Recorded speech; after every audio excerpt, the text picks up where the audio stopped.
Canadians, the famous bilingual northern nation of polite maple syrup covered innovators. Or at least, they used to be. That's right, Canada, I'm calling you out. What happened? Didn't you used to be cool? What? You never were? Well, maybe, but what about all the electronic industry titans of the yesteryear? Adlib, Gravis, Nortel, Mitel, Newbridge Network, PMC Sierra, Mossade. Legendary companies that blazed their respective trails and absolutely dominated the scene. Yet all of them fizzled out, imploded, and were consumed by other businesses. Everyone and their nan heard of ATI, but did you recognize others? Canadians are a special breed when it comes to technological progress by leaps and bounds. Don't believe me? Well, pull up a chair cause I've got a story to tell, and it ain't gonna have a happy ending. The Canadian PC industry was like a really talented indie band. Every member was incredible, then the singer sold out and the drummer sold the band's van. Is there a sadder story in the whole industry than that of Adlib? Probably, but not to me. Adlib were the true pioneers. Adlib invented PC game audio. Founded in Quebec City in '87 by Martin Prevel, a music professor at Université Laval, Adlib's synthesizer card became the first PC sound device to achieve widespread acceptance and effectively established the first standard for PC game audio. We went from horrible, ear-piercing screech to this.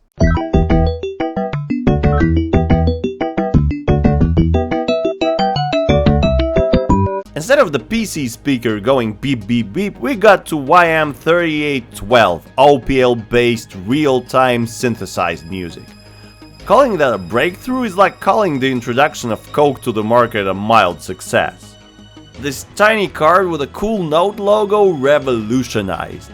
Immediate Hall of Fame induction. Enter Creative. I'm in danger! The sequence was almost comically brutal. What's preventing us from making an Adlib compatible card but add digital audio and a joystick port? Add low manufacturing costs, aggressive pricing, and the deciding factor, geographical proximity to Yamaha. Adlib knew it had to respond. The Adlib Gold was in development. It was intended to add substantially more capabilities and move the company into the multimedia era. But unfortunately, they were depending on Yamaha to produce chips for them, and Yamaha was stalling. And at a very crucial moment too. Creative made sure of that. They even lost the court case against Adlib, but the victory was short-lived as legal expenses bled Adlib dry. And at that point, the market just moved on. Creative recouped their losses rapidly and continued their dominance for a few more years. Being 17 months late to the party, Adlib Gold stood no chance. I hope you're proud, Yamaha. Imagine a timeline where Adlib survived. A pioneer of the craft, a true innovator. The things they could have come up with. Instead, they were shafted with a joystick port. Adlib ultimately filed for bankruptcy on May 1st, 1992, and the rest is history. Fortunately, Adlib weren't the only Canadian PC audio company. Another Quebec joint, Mediatrix, tried to buy Adlib's assets. They didn't win, but subsequently hired former Adlib engineers and used their talent to develop the Audiotrix Pro, a professional soundboard. That passes a silver lining to me. The York University Computer Museum states that Advanced Gravis was founded in British Columbia in 1982 and became one of Canada's major PC peripheral card companies. Their products were truly special and genuinely innovative. Their gamepads were a huge success too. Gus, their legendary Gravis ultrasound, was technically fascinating, because instead of simply following Creative's Sound Blaster model, it used onboard sample RAM and hardware designed around wavetable and sample playback. Any sound card was a luxury at the time. Most of us plebs had to endure the screech of our PC speakers. Sure, it sounds nostalgic today, but how long are you actually willing to endure this auditory torture? Yeah, I thought so. Sound Blaster was a badge of honor. It immediately made you cool. Hold on, my ears, they're not bleeding. And none of us knew of the Yamaha shenanigans.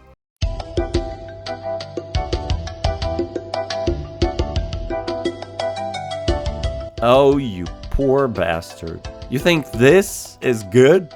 Just listen. Listen to this.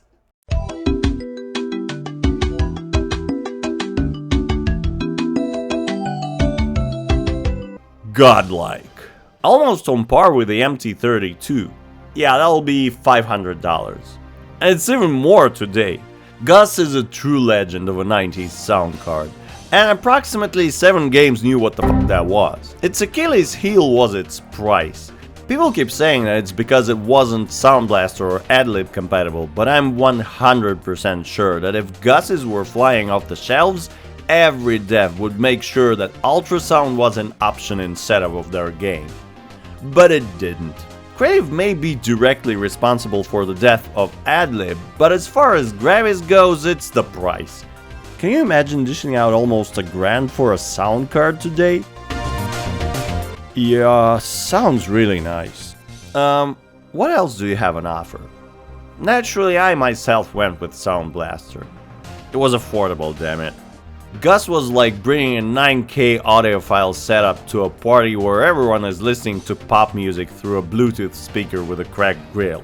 Sound Blaster remains the staple of the 90s PC sound, and today it's nostalgic and endearing.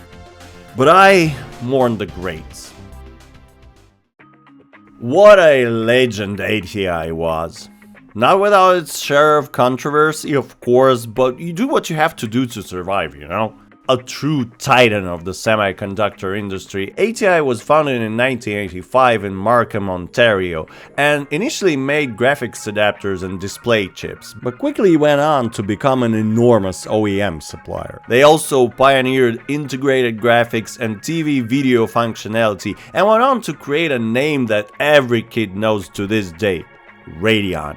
But their first products weren't very sexy.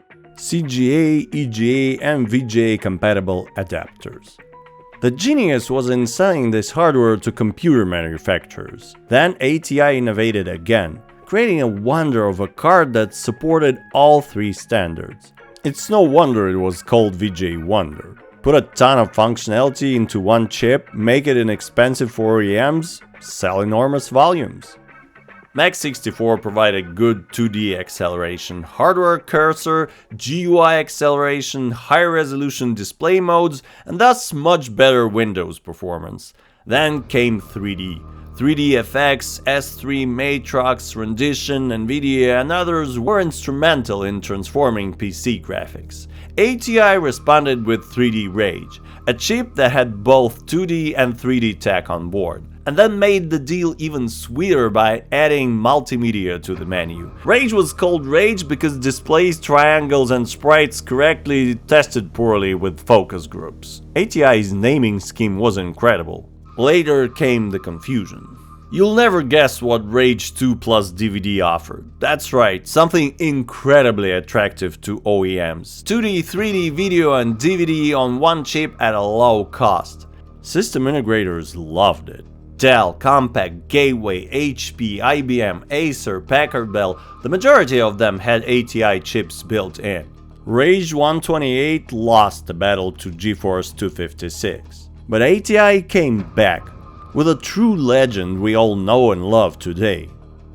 Radeon was born. Although the first one wasn't enough to dethrone NVIDIA, it established the architecture that would eventually produce one of ATI's greatest victories. Radeon 9700 Pro was ATI's R300 architecture and supported DirectX 9. It stole the show and dominated GeForce 4. Thus, ATI beat the giant who devoured 3DFX at the top of the consumer GPU market, and went on to dominate, until G80 came and conquered. R600 was too late and far too little.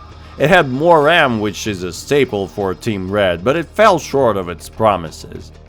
And ATI drivers were a form of Canadian shamanism, except offering sacrifices didn't work. This thing is the last ATI card I ever owned. The later HD series chips saw moderate success but were consistent in one aspect, falling behind Nvidia's offerings. ATI survived 25 years of graphics card bloodshed, brawled with Nvidia, survived 3DFX, outlived S3, left Matrox far behind, endured its own drivers, and then AMD showed up, like a shark noticing that you swim kinda funny. Canucks made it through thick and thin. America said, "Yeah, let me have some of that." From a tiny Canadian graphics adapter company into a multi-billion-dollar semiconductor giant, ATI fought Nvidia at the summit of the market, and you all know how it ended. Now, don't get me wrong, we need AMD, it's just that I'd prefer if ATI was still flying solo. At least Radeon lives on. A fate far better than that of 3DFX. Matrox is the true OG. Founded in Dorval, Quebec in 1976 by Laurent Trottier and Branko Matic, together with ATI, it became one of Canada's two major graphics card manufacturers. Canadian government historical material actually identifies Matrox and ATI as the leaders in Canadian industries. Matrox were really good at their job. They offered exceptional 2D image quality, professional CAD acceleration and multi-monitor support years before it was fashionable. Video capture, professional editing, streaming encoders, CAD, industrial GPUs, professional stuff. This has always been their specialty. Matrox dabbed into consumer market only on occasion, with mild success. Their Millennium cards were peak 2D at the time and were very desirable among connoisseurs. But the prices for the time were restrictive. Little did we know. When the 3D race came, Matrox stayed out at first, remaining a niche top-tier 2D offering that was mostly ignored by the market dominated by cheap S3 Trio solutions, and later cards that offered great 2D and 3D performance on the same board. Matrox had some of the best image quality in the business. 3DFX had Glide. Guess which one 14-year-old boys cared about. But the pairing of the Millennium with the Voodoo was considered the pinnacle of 90s PC hardware. It was so iconic that I just couldn't part with it even years after. Whenever I feel down, I just look at these two and can't help but smile at the happy memories. Hell, Millennium is even capable of producing a 1080p signal, albeit at 16-bit. A card from 1997. Made in USA. When was the last time you saw a card saying this? Or a stick of memory that says this? They tried with the Mystique and failed. It had nothing on Voodoo. G200 was blown away by ATI and Nvidia. G400 was good but outshined by competition. And that was it. Matrox retreated back into its comfy niche of professional hardware. Enterprise, industrial and government markets became their sole focus. So when you think video wall, think Matrox. Watching Nvidia and ATI body slamming each other, they thought, nah, we got hospitals.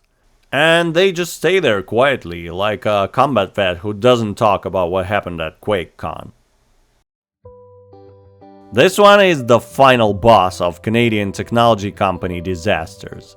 At its height, it was one of the world's most important telecommunications technology companies, employing roughly 95,000 people worldwide. Its Bell Northern research laboratories were just incredible. Nortel was involved in digital telephone switching, enterprise networking, fiber optics, wireless infrastructure, routers, 3 and 4G technology, as well as research into technologies that eventually fed into modern communications. And then, the whole thing just imploded. Rather than one single case, the University of Ottawa's extensive study of the collapse identified a combination of management problems, strategic decisions, organizational fragmentation, changing markets, the telecom crash, financial problems, and thus declining customer confidence. In 2009, Nortel filed for bankruptcy protection. Their researchers helped develop technologies that became foundational to modern communication. Meanwhile, somewhere upstairs, we purchase everyone and win. They lost everything.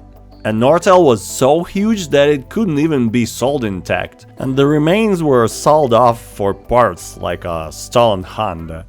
Nokia bought a huge chunk of Nortel's wireless business. Ericsson bought some. Companies like Apple, Microsoft, Sony, BlackBerry and others were all part of the famous Rockstar Consortium purchase of Nortel's patent portfolio. Those in the know say at least the engineers were good. And they definitely were. As a closing statement, I want to thank Canadians for gifting the world these awesome fruits of human ingenuity. There must be something special in that fresh maple flavored air of yours. You keep on huffing. We need more. And I really do hope there is more. When it comes to electronics, Canada rocks. It's not only electronics, of course. Look at their movies, TV series, politicians. Oh, the nature's nice.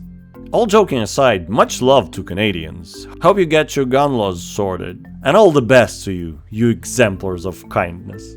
Okay, creative can go f themselves. I'm gonna buy me a Pico Gus. Because the real thing is way too expensive.